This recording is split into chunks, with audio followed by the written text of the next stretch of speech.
The Alaskan wilderness, a realm of breathtaking beauty and unforgiving power. For long-haul trucker Jack, it was just another day at the office, another stretch of the Dalton Highway to conquer. He'd driven this route 100 times, felt he knew every curve, every dip, every treacherous patch of ice. But Alaska always has a way of reminding you who's really in charge.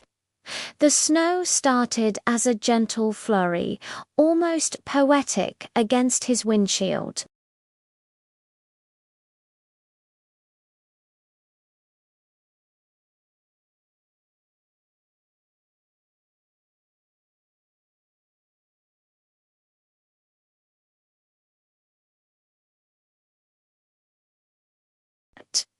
This wasn't just a snow squall. This was a full-blown blizzard, a whiteout that swallowed the road, the sky, and all sense of direction. Panic, cold and sharp, tried to creep in, but Jack pushed it down.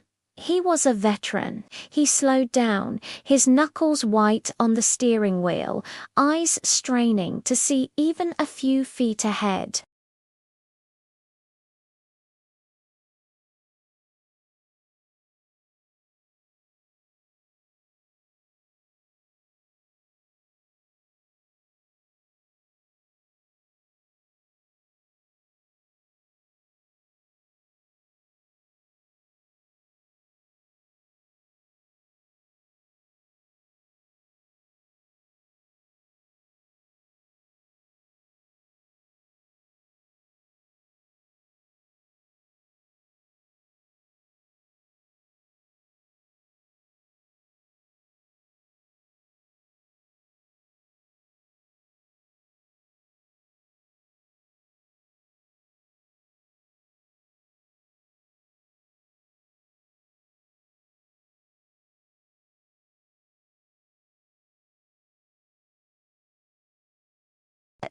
After a day and a night, a gnawing desperation set in. Staying in the truck was a death sentence. He had to move, had to find shelter. Bundled in all his layers, he stepped out into the frozen maelstrom. The wind hit him like a physical blow, stealing his breath. He had no idea which way to go, but he pushed forward, one agonizing step at a time. The snow sometimes up to his waist. It was a desperate, primal struggle for survival. He didn't know how long he walked. Time lost all meaning. His body was numb, his mind foggy. Just as he was about to give up, to let the snow claim him, he saw it. A dark shape against the endless white. A rocky outcrop, a small mountain face he hadn't noticed before. And at its base, a dark opening, a cave. It was a long shot, but it was his only shot. With the last of his strength, he staggered towards it. As he got closer, he noticed something strange.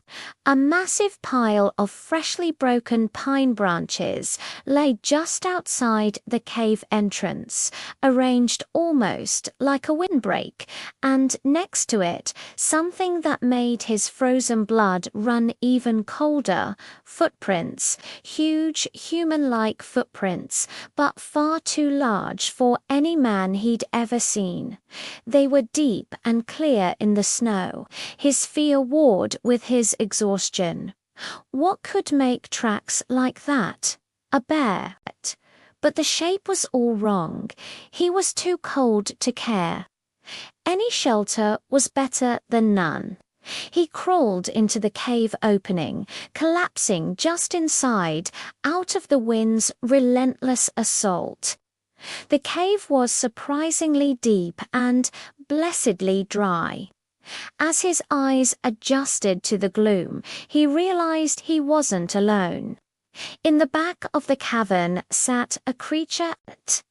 It was massive, covered in thick, dark fur, and it was watching him with intelligent, curious eyes. It wasn't a bear. It was the stuff of legends, of campfire stories.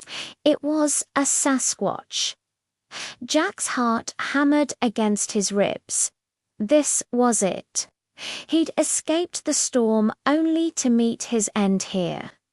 But the creature made no move to harm him.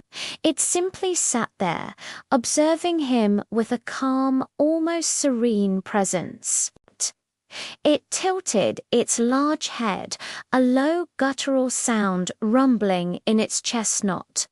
A growl of aggression, but something else. A sound of ... acknowledgement. Slowly, cautiously, the Bigfoot stood up. It was enormous, easily over 8 feet tall. It walked over to a pile of what looked like dried roots and tubers, picked up a few, and gently tossed them near Jack, an offering. Jack, stunned and shivering, just stared.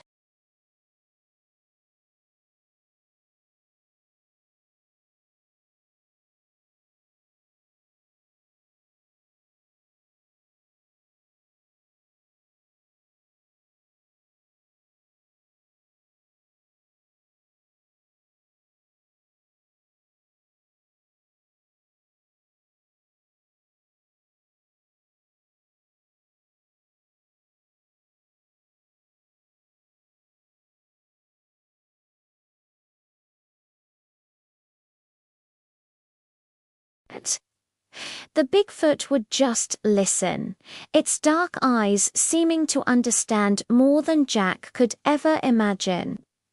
One morning, the wind died down. Sunlight, bright and dazzling, streamed into the cave. The storm had passed. The Bigfoot let out another one of its low rumbles and gestured toward the cave entrance. It was time for Jack to go. A wave of sadness washed over Jack, an emotion he never expected to feel. This creature, this legend, had saved his life. He nodded, his voice thick with emotion. "Thank you," he whispered. "I'll never forget this." He walked out into a world reborn, covered in a blanket of pristine snow. He looked back one last time. The Bigfoot stood at the mouth of the cave, a towering silhouette against the dark. It raised a massive hand in a gesture that looked remarkably like a wave, before turning and disappearing back into the mountain's shadow. Rescuers found Jack a day later, following the wreckage of his truck. He was weak and frostbitten, but alive. He told them he found a cave, but he never mentioned his host. Who would believe him? They'd call him crazy, say the cold had gotten to him. But Jack knew what he saw. The experience had changed him. He still drives the Alaskan highways, but now he does so with a newfound respect, a sense of wonder. He often glances towards the mountains, his heart filled with gratitude for the gentle giant, the silent guardian, who offered shelter from the storm and proved that sometimes the greatest legends are the ones who show us the greatest kindness. Thanks so much for watching this incredible story unfold with us.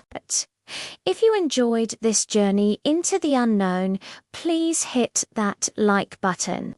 And don't forget to subscribe for more adventures. We'll see you in the next one.